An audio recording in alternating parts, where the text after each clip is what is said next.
Selamat malam, salam sejahtera untuk kita semua, salam sehat dan shalom. Malam ini kita kembali akan menikmati firman Tuhan dalam saat teduh malam. Mari sebelum kita baca dan renungkan firman-Nya, kita mohon kekuatan Roh Kudus di dalam doa. Kita berdoa. Terima kasih Allah Bapa di dalam surga, untuk semua kebaikan, rahmat, dan kasih sayang-Mu. Secara khusus dalam sepanjang hidup kami teristimewa dalam sehari yang sudah Tuhan karuniakan. Malam ini kami akan kembali menikmati firman-Mu dalam saat teduh malam. Kami akan baca dan renungkan. Kami mohon kasih-Mu Tuhan. Curahkan Roh Kudus-Mu. Buka tingkap-tingkap hikmat-Mu. Bersabdalah Tuhan, sebab sesungguhnya kami siap menyambutnya. Di dalam nama Tuhan Yesus kami berdoa. Amin. Pembacaan kita malam ini terambil dari kitab Injil Matius pasal 5 ayatnya yang ketiga. Injil Matius pasal 5 ayat 3, firman Tuhan demikian. Berbahagialah orang yang miskin di hadapan Allah, karena merekalah yang empunya kerajaan sorga. Berbahagialah orang yang miskin di hadapan Allah, karena merekalah yang empunya kerajaan sorga. Amin. Dari seluruh rangkaian pembacaan ini, tema kita malam ini berpengharapan di dalam Tuhan. Berpengharapan di dalam Tuhan. Bapak Ibu sidang jemaat yang dikasihi dan diberkati Tuhan Yesus.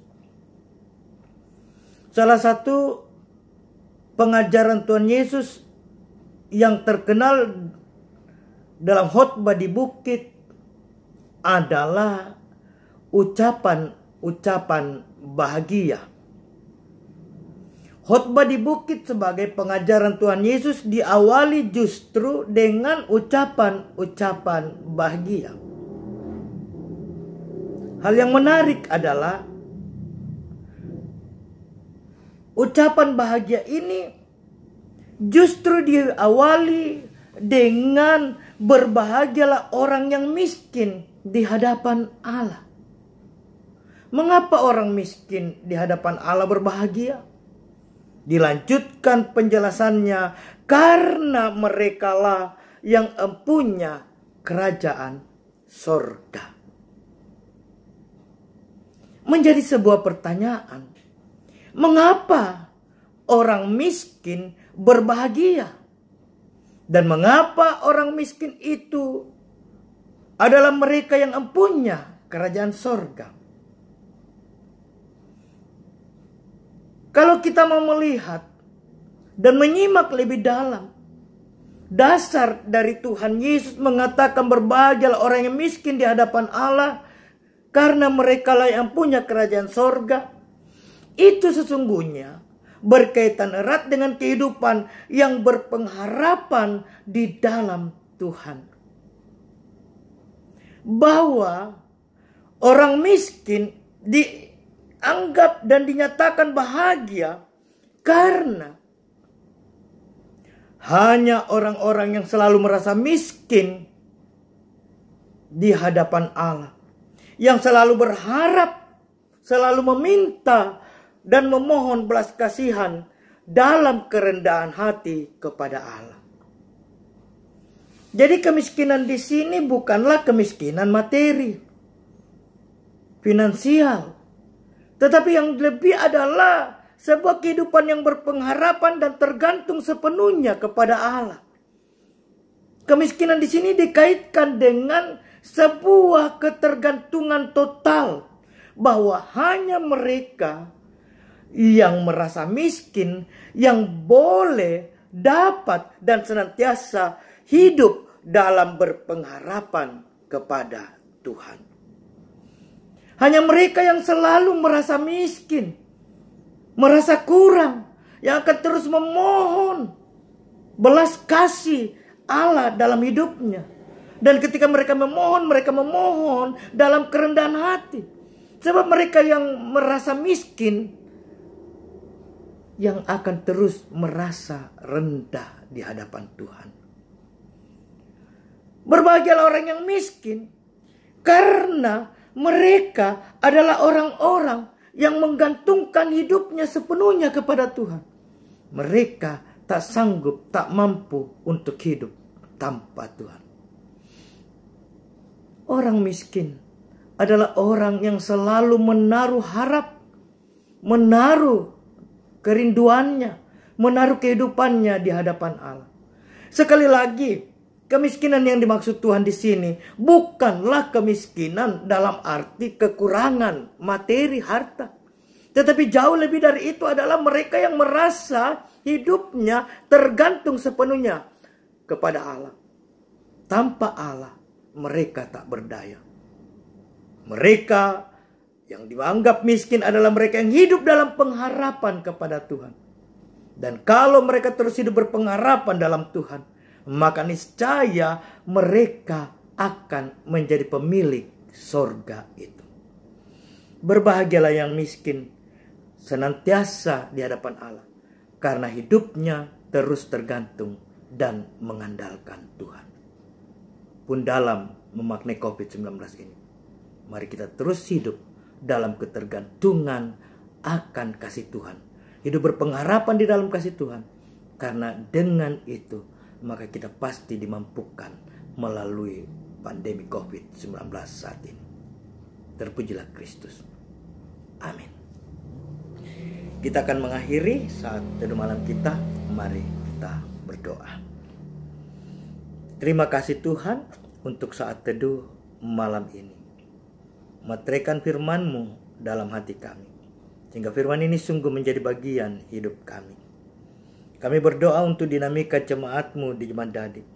Kami berdoa untuk para lansia kami, Bapak Suleman Padolo, Bapak Titus Tandi, Bapak ES Lebang, Nyonya Marta Baru, Ibu Agustina Layuk Al, Ibu Apali Al, Bapak Simon S. Bongga, Bapak IGD Junigiri, Ibu Betadung, Ibu Maria Lumele, Nyonya Diana Bambang HS, Ibu Hermin Pagiling, Ibu M. Tandirerung, Bapak Petrus Mangopo, Bapak Benyamin Pembonan. Teguhkan iman pengharapan fisik jasmani para lansia kami.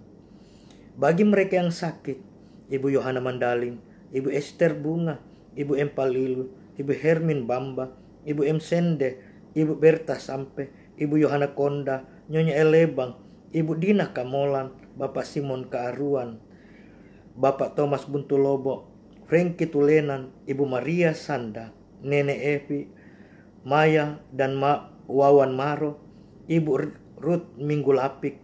Mari Tuhan kesembuhan, pemulihan Tuhan wujudkan.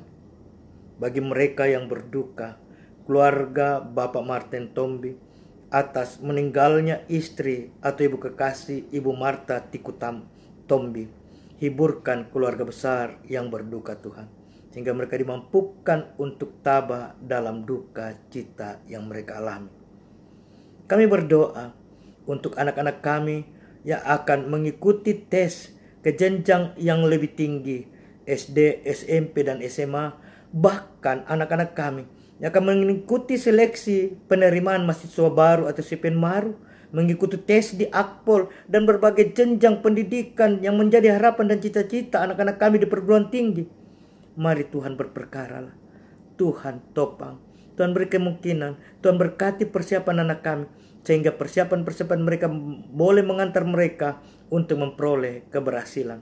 Baik jenjang tes atau SD, SMP, SMA, bahkan yang menuju ke perguruan tinggi mengikuti CPN Maru, ikut tes Akpol dan berbagai perguruan tinggi yang lain. Terima kasih Tuhan. Kami berdoa untuk rumah tangga sidang jemaat-Mu di Jemaat Dadi, dalam seluruh gumul juang, karya kerja dalam upaya mencari nafkah. Tuhanlah yang berperkara di dalamnya. Memberkati pelayanan kami Tuhan, sebagai majelis gereja-Mu di Jemaat Dadi bersama pengurus kategorial UG dalam memaknai pandemi COVID saat ini. Memberkati pemerintah bangsa negara kami dan semua pejuang kemanusiaan yang ada di garda terdepan. Para medis, TNI Polri, mari Tuhan Engkau topang mereka. Lalukan kami sesegera mungkin dari badai COVID-19 ini. Kehidupan kami malam ini, dalam seluruh perseratan kami, mari Tuhan memberkati kami. Terpuji namamu Tuhan, ini doa kami.